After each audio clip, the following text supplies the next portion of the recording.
Di awal kisah berlatar belakang tahun 2000-an, terlihat seorang pria botak yang sedang bersiap berangkat kerja. Namanya Frank. Saat berhenti di lampu merah, Frank bertemu dengan dua polisi yang malah menatapnya gara-gara melihat kepalanya yang botak.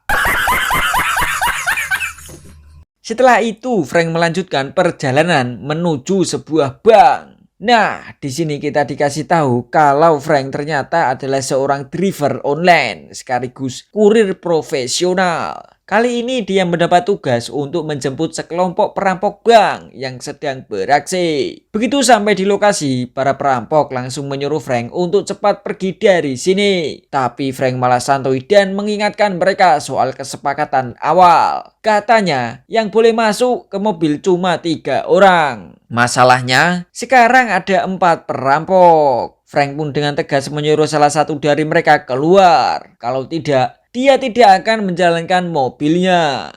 Karena semakin banyak penumpang, tentu saja bakal bikin mobil lebih berat dan memperlambat pelarian mereka. Namun, para perampok ini ternyata punya solusi sendiri. Salah satu dari mereka malah dihabisi oleh rekannya sendiri. 254 kilos. Not without the...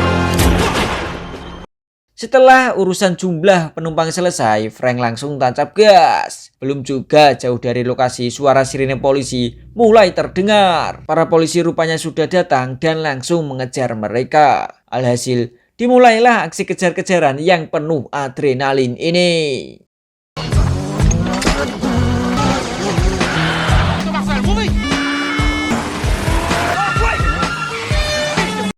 Di sini kita diperlihatkan betapa liarnya Frank dalam mengemudi untuk lolos dari kejaran polisi. Mereka sempat terpojok dan hampir nggak punya jalan untuk kabur. Tapi Frank ternyata punya insting mengemudi tingkat dewa, sehingga dia berhasil menemukan celah untuk meloloskan diri, meskipun caranya cukup berbahaya. Namun para polisi nggak mau menyerah begitu saja. Mereka terus mengejar Frank tanpa memberi kesempatan sedikit pun.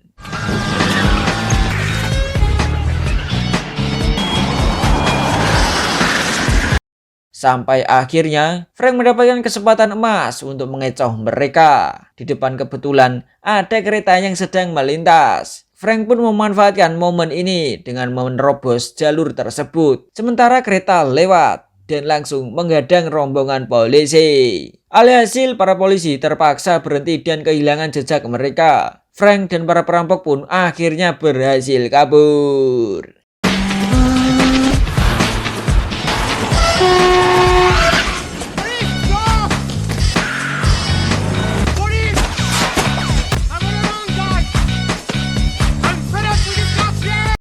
Singkatnya, setelah sampai di tempat yang sudah mereka sepakati, ketua perampok langsung memberikan bayaran kepada Frank. Tapi ternyata uang yang diberikan lebih banyak dari kesepakatan awal. Frank yang gak mau melanggar aturannya sendiri, langsung mengembalikan kelebihan uang tersebut. Baginya kalau sudah ada kesepakatan, ya harus sesuai kesepakatan.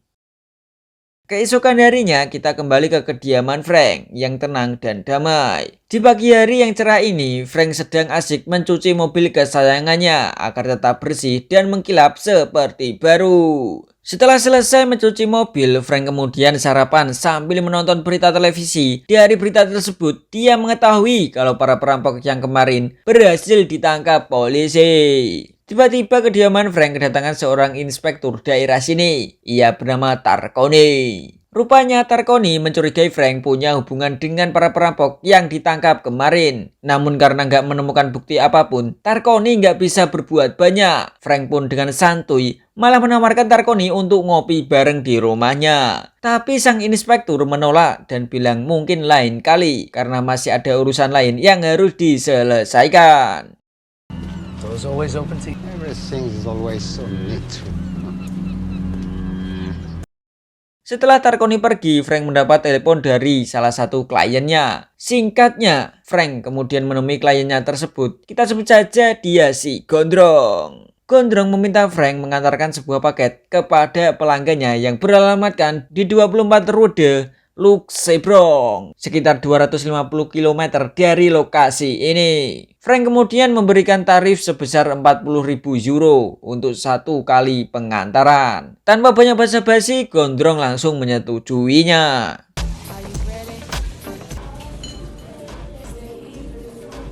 Time to pick up. Keesokan harinya Frank datang untuk mengambil paket tersebut. Seperti biasa, ada beberapa aturan ketat yang harus dipatuhi. Frank nggak boleh melihat isi paket, nggak boleh mengetahui identitas klien, nggak boleh mengubah kesepakatan, pembayaran harus di muka, dan paket harus sampai tepat waktu. Frank pun berangkat membawa paket tersebut menuju tempat tujuan. Namun belum terlalu jauh dari perjalanan, tiba-tiba dia mengalami masalah. Ban belakang mobilnya bocor. Dengan terpaksa, Frank harus menepi terlebih dahulu untuk mengganti bannya sebelum melanjutkan perjalanan.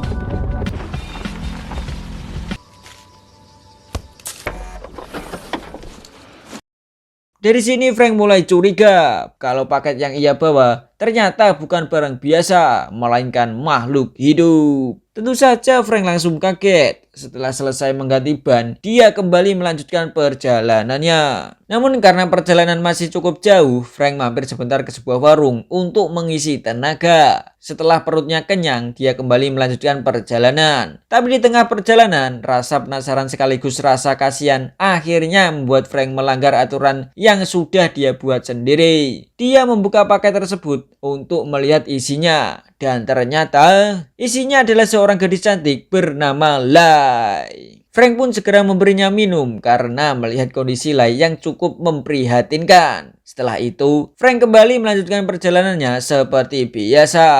Belum jauh berjalan, tiba-tiba Lai berteriak dan meminta dikeluarkan dari dalam paket. Frank yang penasaran akhirnya menepi dan mengecek apa sebenarnya yang terjadi. Ternyata Lai sudah kebelet pipis dan gak tahan lagi nih guys. Frank pun mengizinkan keluar dengan satu syarat, leher Lai harus tetap diikat. Dan dia hanya diberi waktu cuma 1 menit untuk buang air kecil. 1 minute. 52. Time's up. Masalahnya ketika waktu 1 menit itu habis, Lai malah kabur.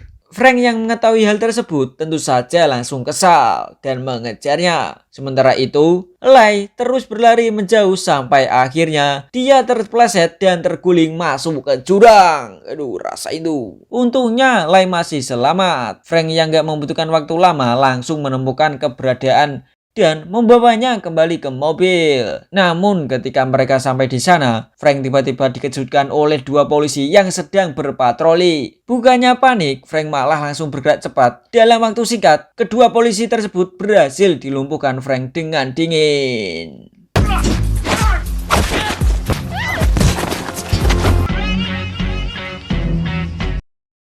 Lalu kita pindah ke kediaman seorang mafia kelas kakap sekaligus pemilik paket yang dibawa Frank. Namanya Darren atau yang dikenal dengan julukan Wall Street. Tak lama kemudian Frank sampai di tempat tersebut dan langsung menurunkan paket yang dia bawa.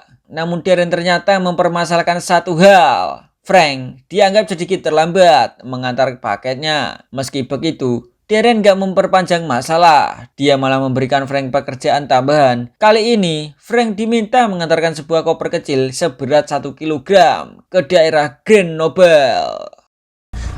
I like you.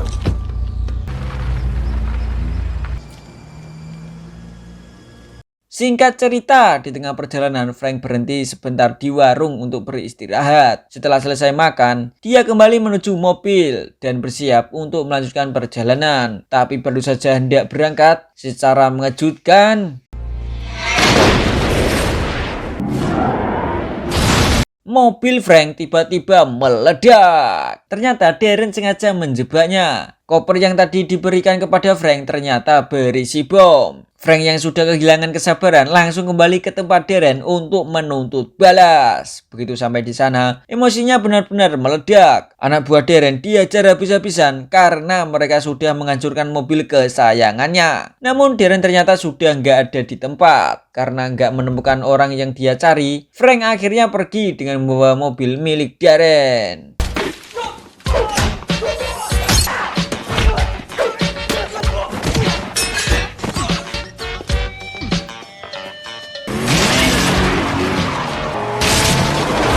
Tapi baru beberapa saat berkendara, Frank dibuat kaget bukan main. Ternyata Lai sudah ada di dalam mobil sejak tadi, guys. Frank kemudian mengeluarkan Lai dari mobil dan meninggalkannya begitu saja. Tapi baru beberapa langkah, hati Frank mulai enggak tega. Akhirnya dia balik lagi, mengambil Lai dan membawanya pergi ke rumah.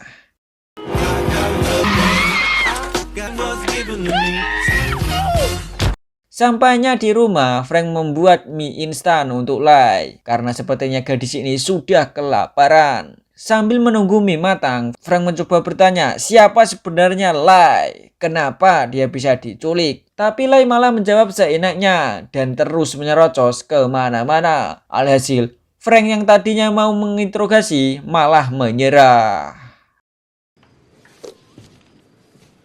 Bon appetit.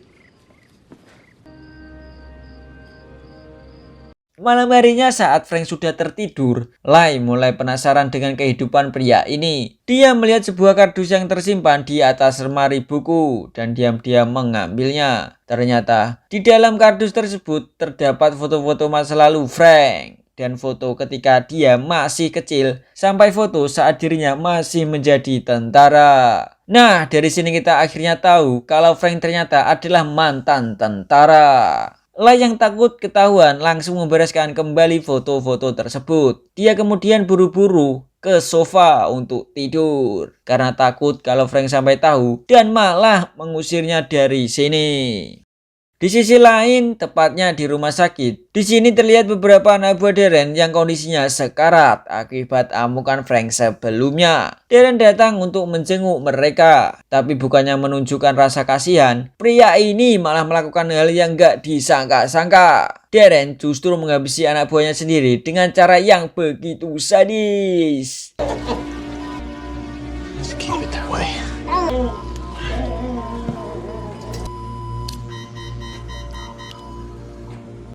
Sementara itu, keesokan paginya kita kembali ke kediaman Frank. Setelah selesai mandi, Frank melihat Lai sedang sibuk menyiapkan sarapan untuk mereka berdua. Saat Lai hendak mengambil susu di depan pintu, tiba-tiba Inspektur Tarkoni sudah ada di sini. Tarkoni datang untuk menanyakan soal mobil Frank yang meledak di Grenoble. Frank yang gak mau masalahnya semakin panjang langsung mencari alasan. Dia bilang kalau mobilnya dibegal saat sedang melakukan perjalanan bisnis. Kemudian dia ditolong oleh Lai yang dia akui sebagai pacar. Untungnya Tarkoni percaya begitu saja. Padahal semua cerita tersebut ngarang bebas alias fiktif belaka. Setelah Tarkoni pergi, Frank langsung memarahi Lai karena sudah ikut campur dalam urusannya. Tapi mau gimana lagi, berkat kebohongan Lai tadi, masalah Frank dengan polisi justru nggak semakin panjang. Sayangnya ketenangan mereka ternyata cuma bertahan sebentar. Tiba-tiba sebuah roket meluncur ke arah rumah Frank. Dan secara mengejutkan,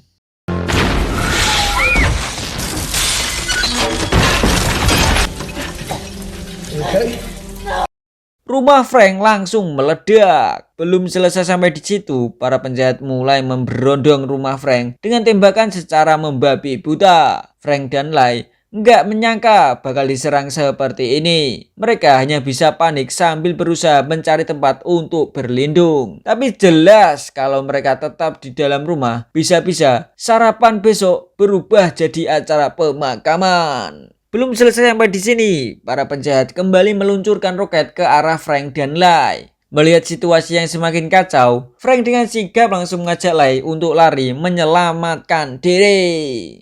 Untungnya mereka berhasil keluar sebelum serangan berikutnya datang. Tapi para penjahat ternyata belum puas. Satu roket lagi kembali meluncur. Dan kali ini rumah Frank benar-benar dibuat berantakan.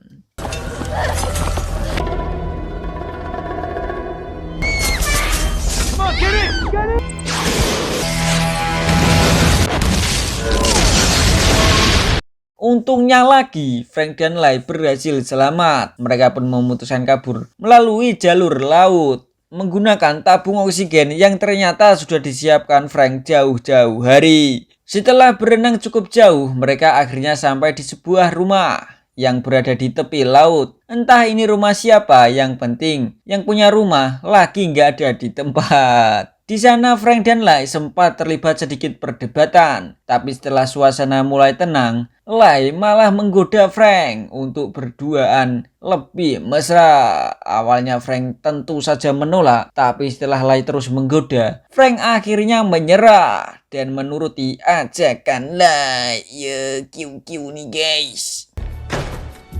Wait. I don't like it when... Very single.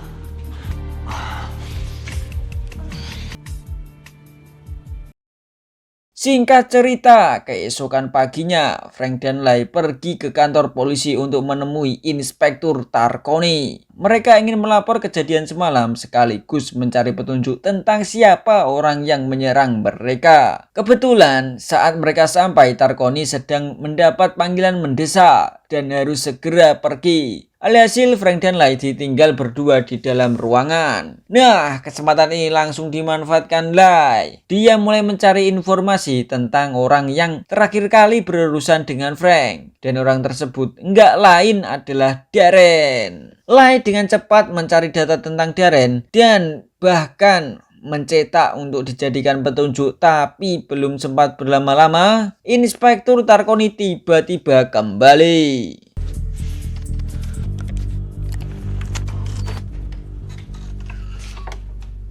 Untungnya, Lai dan Frank berhasil menyembunyikan apa yang mereka lakukan. Jadi mereka nggak ketahuan guys. Setelah itu, Tarkoni mengantar mereka keluar. Bahkan karena merasa kasihan, sang inspektur memberikan sedikit uang untuk membantu Frank dan Lai. Di perjalanan, Lai kemudian mengajak Frank untuk balas dendam kepada Darren. Tapi Frank jelas menolak. Dia merasa masalah ini bukan urusannya dan gak mau semakin terlibat. Alhasil, mereka berdua sempat cekcok di tengah jalan. Namun Lai akhirnya membongkar alasan sebenarnya. Ternyata ada sekitar 400 orang yang nyawanya sedang berada dalam bahaya. Ayah dan adiknya Lai juga berada di bawah kendali Darren. Lai sebenarnya sudah mengetahui sejak awal kalau Darren adalah mafia perdagangan manusia. Dia ingin menyelamatkan ayah dan adiknya sekaligus ratusan orang yang tak berdosa menjadi korban perdagangan manusia tersebut. Karena itulah Lai meminta bantuan Frank. Frank sebenarnya masih agak kesal karena merasa terus dibohongi. Tapi setelah Lai mengingatkan soal kejadian mereka malam sebelumnya, Frank akhirnya luluh juga. Ya mau gimana lagi, sudah terlanjur kiu-kiu ya guys. Frank pun memutuskan untuk membantu Lai dan menghadapi Darren. Nggak cuma itu, ada sedikit cuplikan yang menunjukkan kalau Inspektur Tarkoni ternyata sudah mengetahui kalau Darren adalah dalang di balik semua masalah ini. There are 400 people. Pictures in my house. You were setting me up to get involved in this. That was not. Thank you. Sementara itu, kita pindah ke kantor perusahaan Darren. Terlihat dia sedang berjalan menuju ruangannya. Namun begitu pintu dibuka, Frank dan Lai ternyata sudah ada di dalam. Entah dari mana mereka bisa masuk. Yang jelas sekarang keduanya langsung menanyakan keberadaan kontainer yang berisi sekitar 400 orang yang dibeli Darren dari Cina. Tapi Darren malah memberikan kejutan lain. Dia kembali memberitahu Frank kalau selama ini Frank telah ditipu oleh Lai. Menurut Darren, perdagangan manusia yang terjadi selama ini ternyata bisa berjalan berkat campur tangan ayahnya Lai sendiri. Waduh, plot twist banget nih guys. Frank yang mendengar hal tersebut langsung kebingungan. Bagaimana nggak bingung? Dari awal sampai sekarang informasi yang dia dapat selalu berubah-ubah. Dan Lai juga ternyata menyimpan banyak rahasia. Iya, kena tipu loh Frank. Belum selesai rasa bingungnya. Tiba-tiba ayah Lai muncul, namanya Wei. Wei kemudian memperingatkan putrinya bahwa yang dia lakukan sudah keterlaluan. Dia juga mengancam kalau Lai masih nekat membongkar semua perdagangan manusia ini, Wei nggak akan segan-segan membunuh Frank. Situasi pun langsung memanas. Lie. Would I kill my own daughter? Where you get these ideas? Stay away! No! 她是无辜的。 Untungnya, ketegangan tersebut berhasil sedikit direda. Tapi, namanya juga penjahat. Darren ternyata belum selesai. Dia tetap berniat menghabisi Frank. Sungguh beruntung nasib si Frank. Inspektur Tarkoni tiba di tempat tersebut. Namun Darren gak mau kehilangan kesempatan. Dia langsung membuat laporan palsu kepada Tarkoni. Darren menuduh Frank telah mencoba memeras mereka, mengancam akan membunuh, bahkan menyandra Lai yang dia klaim sebagai anak kliennya. Tarkoni yang mendengar laporan tersebut akhirnya mengamankan Frank. Frank pun sekarang malah masuk masalah gara-gara laporan palsu Darren. I made it here alive. Man used my partner's daughter here to try and blackmail. Di penjara, Frank yang baru saja siuman langsung disambut oleh Inspektur Tarkoni. Sang inspektur kemudian menanyakan kepada Frank, kenapa Frank bisa sampai terlibat sejauh ini? Padahal selama ini Frank dikenal sebagai orang yang selalu berhati-hati dalam menjalankan pekerjaannya. Frank pun menjawab kalau itu nggak penting. Yang penting adalah sekarang ada 400 nyawa yang membutuhkan pertolongan. Kalau dirinya masih berada di luar, Frank yakin dia pasti akan melakukan sesuatu untuk menyelamatkan mereka. Tarkoni yang mendengar jawaban Frank kemudian berkata, kurang lebih begini guys, kalau memang mau bertindak ya sudah, gaskan aja guys. Probably resolve this case in how long?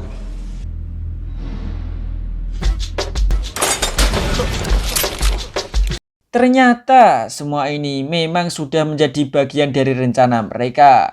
Dengan bantuan Tarkoni, Frank akhirnya berhasil melarikan diri dari penjara. Walaupun caranya sedikit bikin ngeri-ngeri sedep, yang penting misi penyelamatan tetap bisa dilanjutkan. Singkat cerita, Frank sudah sampai di sebuah pelabuhan. Di sana sudah tersedia perahu nelayan yang sebelumnya sudah disiapkan oleh Frank. Sebelum berangkat, Frank sempat memberikan salam perpisahan kepada Inspektur Tarkoni yang kali ini benar-benar menjadi partner dadakan yang sangat membantu. Thanks, man. You need it.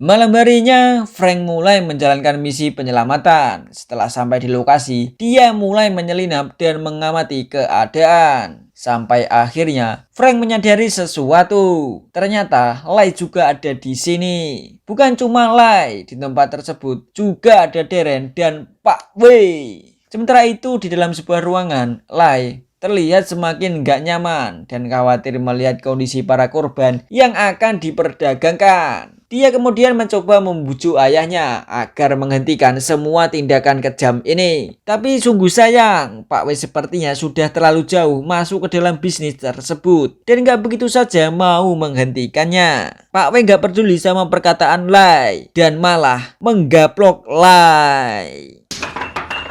Get her out of here! Setelah itu kita kembali ke Frank yang mulai menjalankan aksinya. Dengan hati-hati dia menyusup ke lokasi untuk mencari para korban. Tapi ternyata Darren dan Pak W mulai menyadari kalau ada penyusup. Mereka langsung memerintah anak buahnya untuk mengamankan dagangannya dan memindahkan mereka secepat mungkin. Sementara itu Darren malah sempat-sempatnya memberikan salam olahraga ke Frank. Sayangnya pertemuan mereka kali ini nggak berlangsung lama. Darren langsung menyuruh anak buahnya untuk menghadapi Frank. Beberapa anak buah Darren langsung mengeroyok Frank, tapi mereka salah pilih lawan. Berkat kemampuan bela diri yang sudah diasah Frank selama bertahun-tahun, ketika masih menjadi tentara, satu persatu anak buah Darren berhasil dibuat nggak berkutik.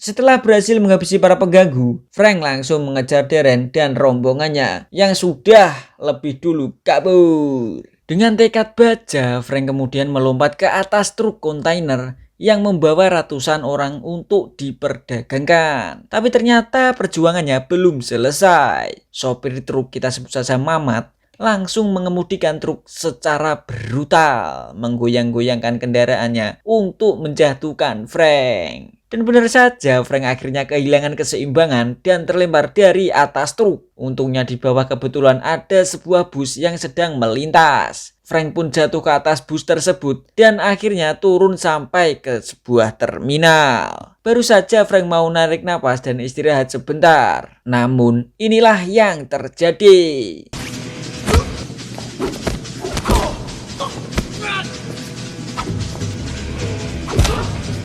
Belum sempat bernapas lega, puluhan anak buah Darren ternyata sudah menunggunya di terminal. Mereka langsung mengepung Frank dengan satu tujuan, yaitu menghabisinya.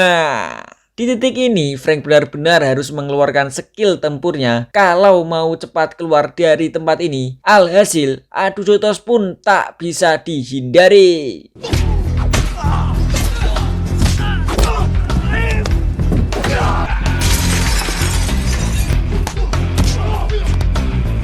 Frank harus menghadapi sekitar 3 lusin anak buah Darren sekaligus. Tapi jumlah sebanyak itu ternyata bukan masalah besar bagi Frank. Satu persatu para mafia bawahan Darren dihajar dengan brutal dan presisi sampai mereka nggak berkutik. Setelah berhasil menjatuhkan sebagian besar anak buah Darren, tiba-tiba Frank dihadang oleh seorang pria botak dan brewok. Kita sebut saja dia brewok. Karena mereka berdua sama-sama botak, akhirnya terjadi pertarungan botak versus botak. Namun tentu saja Frank lebih unggul. Bagaimana enggak? Dia adalah botak terkuat di muka bumi.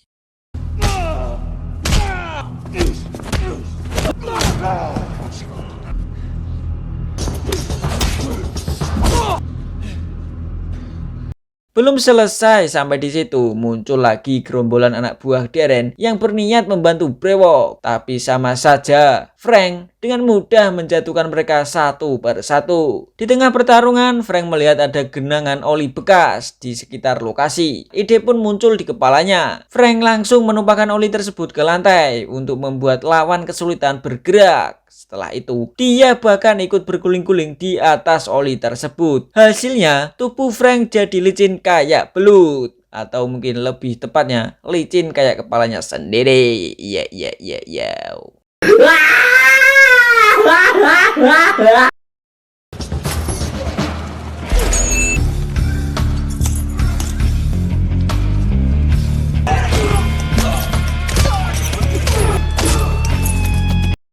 Dengan tubuh yang sudah penuh oli, Frank jadi jauh lebih sulit ditangkap oleh para lawannya. Tapi tiba-tiba muncul 3 orang yang membawa senjata lengkap dan langsung memberondong Frank dengan tembakan. Kali ini Frank gak punya pilihan selain kabur.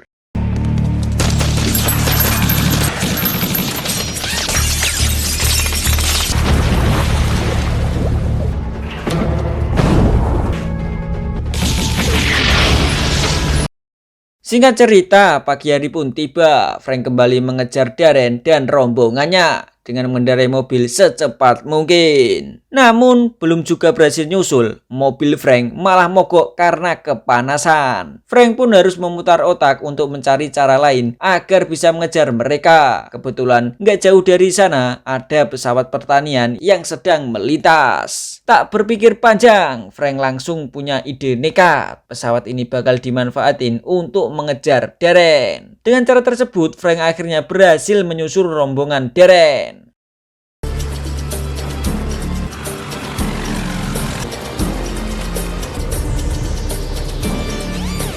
Dari atas pesawat, Frank kemudian bersiap melakukan aksi yang gak kalah gilanya. Dia terjun menggunakan parasut dan mengarah tepat ke atas kontainer yang membawa orang-orang untuk diperdagangkan. Dan ya, alhasil Frank mendarat dengan selamat di atas truk. Namun parasutnya malah nyangkut dan jatuh tepat ke salah satu mobil anak buah Darren. Dan alhasil terjadi kecelakaan yang cukup parah.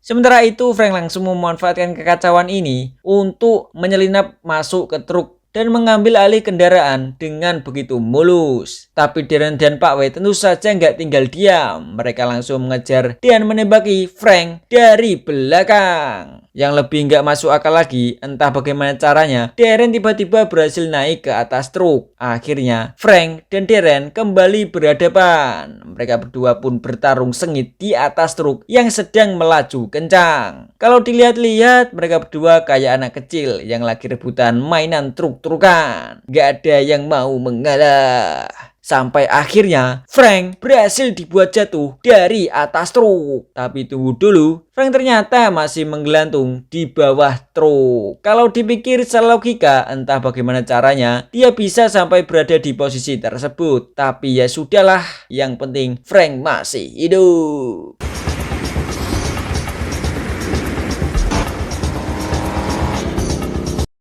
Masalahnya, Pak W masih menjadi penghalang. Dia terus menembaki Frank dari atas mobilnya. Frank pun harus mencari cara untuk menyelamatkan diri. Untungnya dia melihat sebuah kunci engkol di dekatnya. Tanpa membuang waktu, Frank langsung mengambil benda tersebut dan melemparkannya ke arah sopir. Sekali lempar, sang sopir langsung kehilangan kendali. Mobil pun oleng dan akhirnya nyungsep. Tinggal satu langkah lagi nih, yaitu mengalahkan Darren. Dengan skill lompatan kodok bencok, Frank langsung melompat dan menendang Darren dengan sekuat tenaga. Lalu inilah yang terjadi.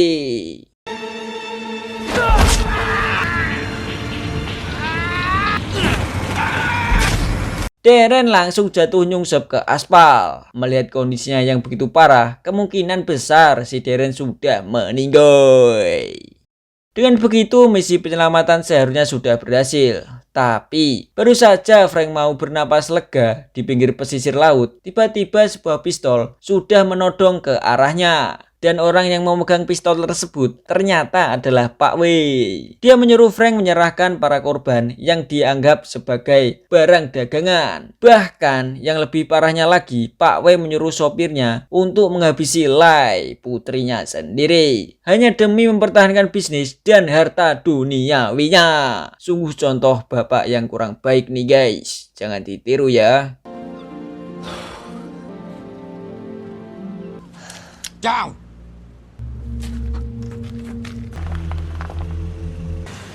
To the water. Pak W kemudian membawa Frank ke tepi jurang. Dia menyuruh Frank melompat ke bawah. Kalau Frank menolak, dia akan langsung ditembak. Frank tentu saja nggak mau mati begitu saja. Dia mulai bersiap untuk melakukan perlawanan. Namun sebelum Frank bertindak, dia mendengar sesuatu dari Pak W. Ternyata pria ini terlihat sedikit sedih karena harus tega membunuh putrinya sendiri. Tapi bagi Pak W, semua itu dianggap sebagai konsekuensi dari bisnis yang sudah dia pilih. Dan secara mengejutkan,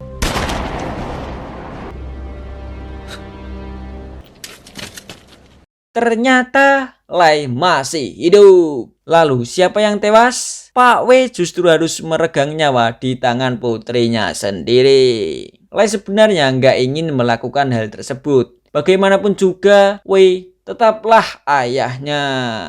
Namun demi menghentikan bisnis perdagangan manusia yang sudah menghancurkan begitu banyak kehidupan sekaligus menyelamatkan orang-orang tak berdosa, Lai akhirnya terpaksa menghabisi ayahnya sendiri. Sebuah keputusan yang berat tapi harus dilakukan demi menghentikan semua kejahatan yang selama ini dilakukan ayahnya.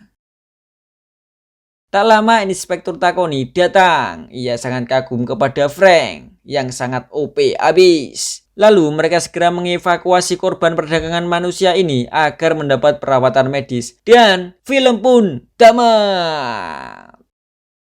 Ending yang cukup membagongkan. Ceritanya memang lumayan to the point, tapi ada beberapa adegan yang terasa tiba-tiba begitu saja. Contohnya, saat Lai bisa meretas komputer kepolisian, lalu kemunculan Pak Wei di bagian akhir, yang menurut saya agak absurd dan kurang dijelaskan dengan baik. Tapi terlepas dari kekurangan tersebut, film ini tetap berhasil menyampaikan pesan yang cukup bagus. Pesan yang bisa kita ambil dari film ini adalah hargailah sesama, bekerjalah dengan cara yang halal, sayangilah keluarga, dan yang paling penting, jangan lupa bahagia.